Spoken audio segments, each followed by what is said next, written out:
Agradeço a Deus por essa rica oportunidade, por estar aqui hoje nesse primeiro congresso de missões. Eu quero agradecer ao pastor Fábio Darlan pelo convite. Quero agradecer a igreja, juntamente com toda a igreja, pelo convite, pela confiança. Amém. Quero agradecer aos meus pais, mais uma vez, por ensinar a palavra de Deus.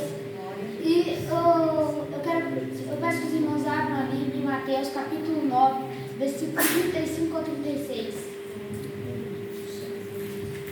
Mateus, capítulo 9, versículo 35 a 36. Amém?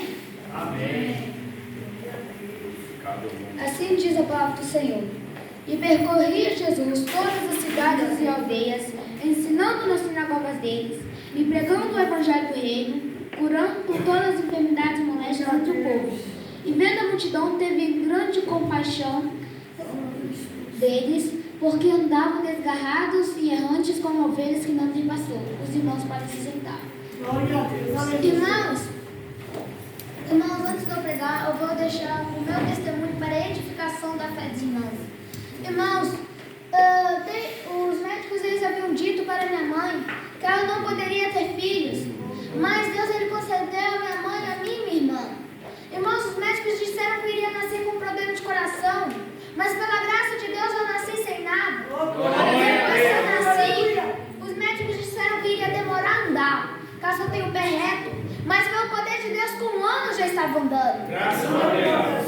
Irmãos, com 3 anos de idade, eu estava numa vigília com meu pai lá em Lisboa, e Deus usou um pastor para dizer que eu com 4 anos de idade iria pregar nas igrejas de Portugal, e com 7 anos de idade eu ia pregar para fora do país. Então com 4 anos de idade foi a minha primeira pregação em cima do púlpito, num congresso de crianças em Pombal. Irmãos, com 6 anos de idade eu fui batizado com o Espírito Santo. Com 7 anos de idade, uma promessa se cumpriu na minha vida. Eu recebi a oportunidade para pregar a palavra de Deus um dia antes de eu fazer 8 anos, na Itália. Um dia antes de eu fazer 8 anos, uma promessa se cumpriu na minha vida. Ei, crianças, jovens, irmãos, hoje eu te digo uma coisa: se foi Deus que prometeu, Ele vai te cumprir. Aleluia. Porque o tempo é de Deus, a hora é de Deus, o dia é de Deus, o momento é de Deus. Você tem que esperar. Espera no Senhor. Se foi Deus que te prometeu, a promessa está de pé. Se foi Deus que te prometeu, Ele vai te cumprir. Mas você tem que esperar. Com 10 anos de idade, agora na semana retrasada, Deus ele me concedeu a oportunidade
dia a dia.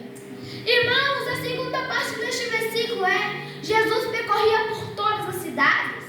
Podemos ver aqui que a segunda coisa que o autor nos descreve é que o corpo de Jesus era tudo. Aleluia. Jesus percorria por todas as cidades. Em Lucas capítulo 4, versículo 43 e 44 diz: também é necessário que anuncie a outras cidades o evangelho do reino de Deus, porque para isso fui enviado. E pregava nas sinagogas da Galileia. Irmãos, podemos ver aqui que Jesus ele não fazia as coisas de qualquer jeito. Jesus ele não fazia as coisas pelas metades. A Bíblia diz: Jesus percorria por todas as cidades e aldeias.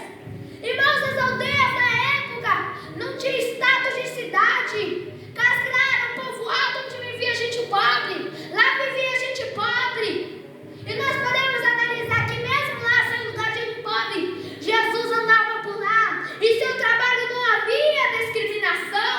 Jesus andava por lá. Mas Jesus ele ensinava, ele pregava, ele curava os pobres. Irmãos, a terceira parte deste versículo é: Jesus percorria por todas as cidades. Irmãos, podemos ver aqui que Jesus ele não desenvolvia seu ministério de qualquer jeito. Jesus ele utilizava 3 ações básicas. A primeira ação é: Jesus percorria por todas as cidades e aldeias, ensinando nas sinagogas deles. Podemos ver que em primeiro lugar não tem a palavra ensinar. E isso não é por acaso, porque o ensino é a coisa mais importante, é a coisa mais essencial de quem se diz seguidor de Cristo. Porque não existe evangelismo sem ensino, não existe pregação sem ensino, não existe ministério sem ensino. O ensino é central. Todo aquele que se diz seguidor de Cristo, ele não faz pouco caso no ensino, em seu ministério de evangelismo, de pregação. Por quê? Porque ele sabe que o ensino é central em seu ministério. Irmãos, a segunda ação básica que Jesus fazia era: Jesus percorria por todas as cidades e aldeias, ensinando as sinagogas deles, pregando o evangelho do reino. Jesus ele pregava o evangelho. Jesus ele pregava uma mensagem única que mostra que o ser humano é pecador desde nascença, que o ser humano necessita de um arrependimento.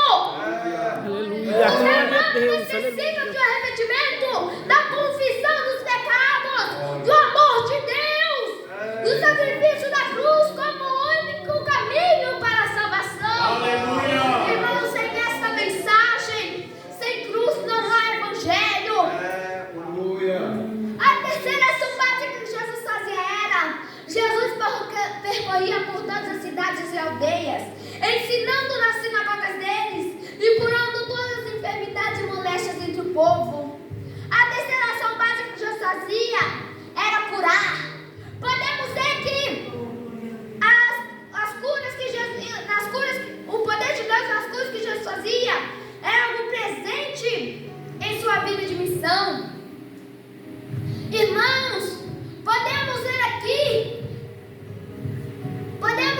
que a palavra do Senhor, irmãos, em 1 Coríntios capítulo 2, versículo 4 e 5, que diz: a minha palavra e a minha pregação não consistiram em palavras persuasivas de sabedoria humana, mas em espírito e poder de Deus, para que a vossa fé não se apoiasse na sabedoria dos homens, mas no poder de Deus. Irmãos, podemos ver aqui que a vida de Jesus ele é um exemplo de missionário. Muitas pessoas elas se prendem na vida de Paulo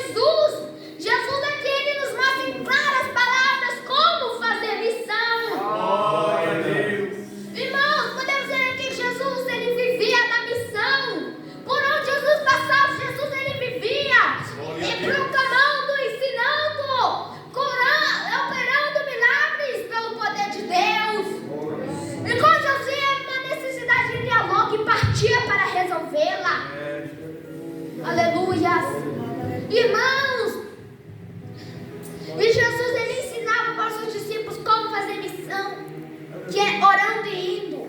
Jesus ele nos deixou dois deveres: orar e ir. Nós temos que orar sem cessar. Nós temos que orar sem parar. Nós temos que orar em tempo e fora de tempo. Nós temos que buscar a Deus de todo o nosso coração, de toda a nossa alma, de todo o nosso entendimento, de todas as nossas forças. Vamos buscar ao Senhor, porque quando nós oramos a Deus, a vitória é certa, a vitória é garantida. Quando nós oramos a Deus, aleluia, nós somos cobertos pelo sangue de Jesus. Nós escondemos no esconderijo do Altíssimo, debaixo das asas do Onipotente. A Bíblia não diz: o Senhor é o meu refúgio e fortaleza, meu socorro bem presente na hora da angústia. Então vamos orar e ir. Vamos ir fazer o ID. Vamos ir pregar o Evangelho. Vamos ir anunciar o amor de Deus. Vamos pregar o Evangelho, porque muitas pessoas, elas estão caminhando para o inferno. Elas estão caminhando para o lago de enxofre, para o calabouço eterno. Hoje muitas pessoas estão descendo a sepultura, a tumba fria, sem conhecer o que é o amor de Jesus, o que é o amor de Deus, sem saber que Deus ama ele. Vamos pegar o Evangelho, vamos fazer o Jesus. Jesus ele disse: você vai pregar o Evangelho, não. Jesus ele disse para todos: ide por todo mundo e pregar o Evangelho a toda criatura. E todo aquele que tem de crer e for batizado será salvo, mas quem não crer será condenado. Vamos pregar o Evangelho. Vamos anunciar o amor de Deus, crianças. Vamos pregar a palavra de Deus na escola, para os professores, para os colegas, para os auxiliares, para todos. Irmãos, vamos pregar a palavra de Deus no trabalho, para o patrão, para os clientes, para todos, enquanto é tempo. Enquanto é tempo, porque não se sabe a hora nem o dia que o Filho do Homem virá. Hoje você tem a oportunidade. Hoje você tem a oportunidade de anunciar o amor de Deus para uma alma, para uma vida. Vamos anunciar o amor de Deus. Ajude o teu pastor. Ajude o teu pastor indo, fazendo missão, pregando o Evangelho e orando pela obra, orando pela missão.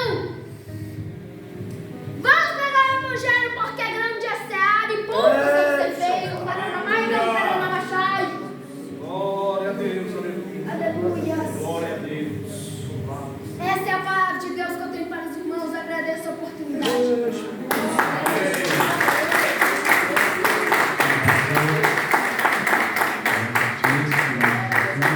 Palavra gloriosa, amém? Jesus está às portas, irmãos.